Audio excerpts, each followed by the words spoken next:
Regarding caution lights for vehicles, I decided to show you all three of the caution light devices I do have. And you'll notice the two that are on the roof of this vehicle. I've had these and I've reviewed them for Amazon. I've had them probably for about 3 or 4 months. And for the type of use that I have, they've really worked well. The light unit that I'm reviewing today is very similar to the light on the left side of the vehicle up on the roof, in that it is controlled at the cigarette lighter point, your 12-volt adapter point, by a multifunction plug. On the bottom you've got an on-off, and on the top, by tapping this rocker switch, you can change the modes on the light unit. And most of these units have quite a few options as far as the lighting modes. So I'm going to plug it back in, and I'll show you on the unit up on the roof. By pushing the rocker switch,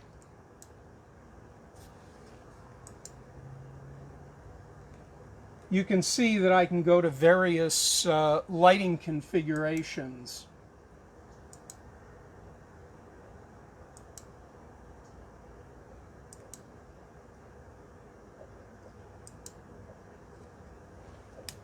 So that's how these lights operate, and I'm just trying to give you a comparison and let you know that, of course, these two units up here, I've had them for about 4 or 5 months, as I said, and for the type of use that I give them, they work just fine. That unit over there is a rechargeable light, so it's a standalone, doesn't have a control. There's a very small button switch on it, and let me just go over and shut it off.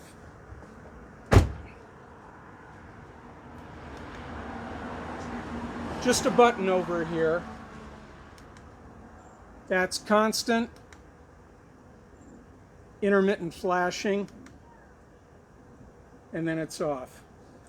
So that's the difference between that standalone and this unit and the other unit up on the roof.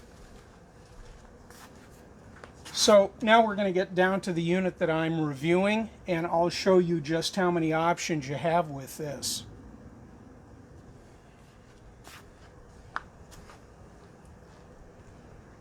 I've got the review unit lights plugged into this side of my 12-volt power pack. You've seen me maybe in other videos using this for everything from studio lighting, well, just a number of applications where I need 12 volts. It's very, very useful.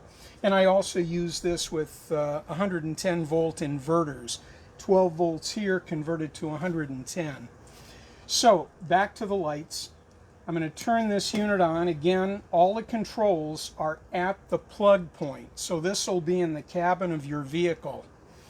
On switch, and then the upper switch here is the mode switch. It starts at this point. I've got it set for constant.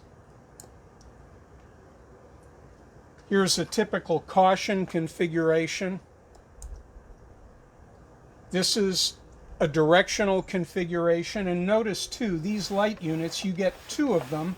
They can be put, typically they're side by side, and you've got a pretty long length of lead between the two, so if you have to separate them, you can.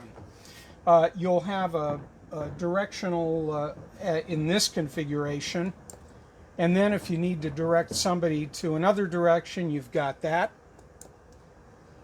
General caution, strobe flashing caution,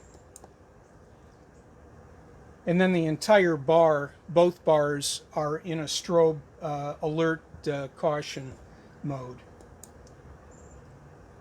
Here it's alternating. Another way of using the strobe function.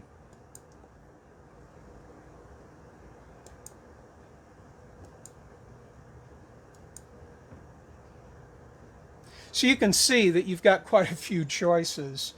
I'm going to shut it off. For me, outside of some other things that I'm involved with, when I'm on a job site in this vehicle, I will at times, depending on where I've got to park the vehicle, especially on a construction site, if I have to be parking near an action area, I'll just put every light on that I can, because it's all about providing some sort of alert that the vehicle isn't going to move, or it's in the way, but it makes the vehicle visible. These are great lights. I've used other lights. What I liked about these is the fact that they include the directionals, so that if you're blocking something, you don't want people to come up and run into a machine or a group of people. This vehicle blocks that protected area, and it'll direct people to go over to the left or to the right, etc. So that plus all the other light functions you saw make this a very, very usable light.